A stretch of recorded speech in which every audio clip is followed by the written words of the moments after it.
Средиземноморский трафик мигрантов – это маршрут переправки мигрантов из Африки в Европу через Средиземное море.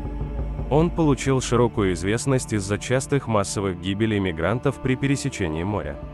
В качестве плавсредств контрабандисты используют от рыболовных траулеров до плотов и надувных лодок.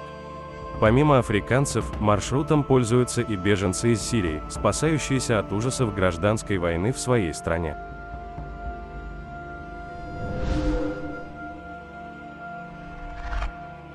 Массовый наплыв мигрантов связан с существенным различием в уровне жизни стран Европы и Африки, который усугубился после свержения ливийского лидера Муаммара Каддафи, поскольку сдерживающим фактором был достаточно высокий уровень жизни в самой Ливии времен Каддафи.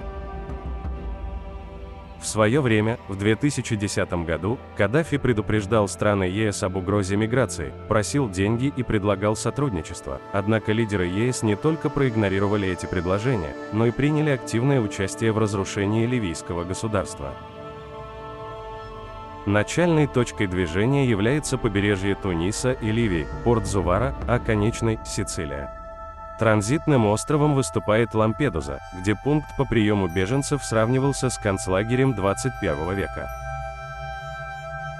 О масштабе движения свидетельствует тот факт, что в 2014 году власти ЕС задержали 10 тысяч контрабандистов, занятых в маршруте.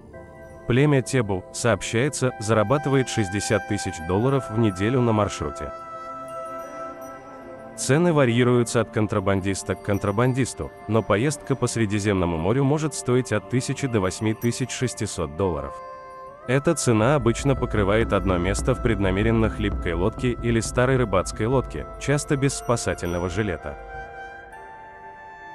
Чтобы максимизировать свою прибыль, контрабандисты часто используют немореходные лодки, заполненные намного больше их предполагаемой вместимости. В последние годы это привело к большому числу погибших в результате затонувших или опрокинутых лодок. Некоторые контрабандисты даже не рекомендуют использовать спасательные жилеты, потому что они занимают слишком много места. Многие продают поддельные спасательные жилеты, которые на самом деле не плавучие.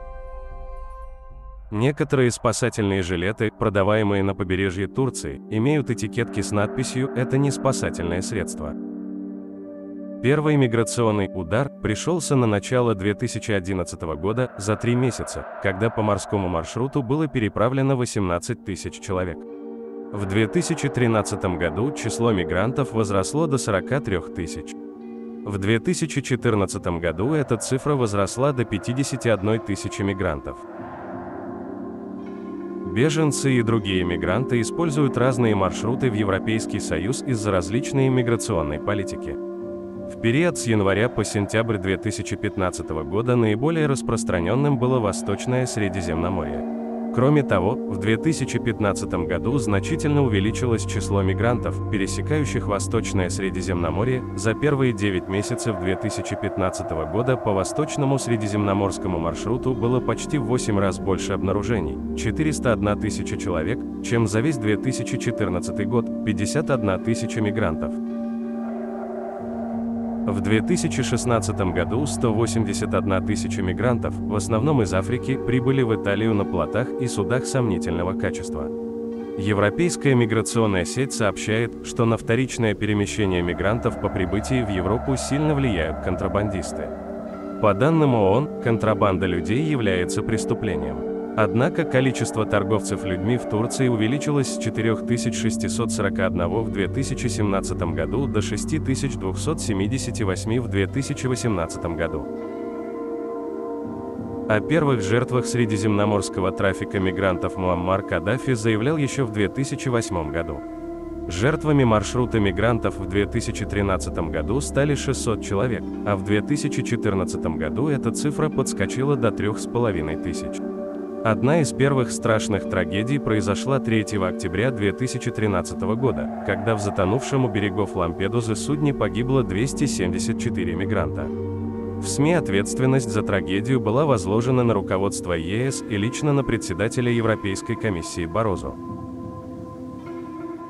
19 апреля 2015 года только за одно кораблекрушение в Сицилийском проливе в 100 километрах от Ливийского берега погибло 850 мигрантов, то есть больше, чем за весь 2013 год. Буквально за неделю до трагедии в Средиземном море погибло еще 400 мигрантов. В 2016 году, по данным Международной организации по вопросам миграции, зарегистрировано почти 5000 смертей.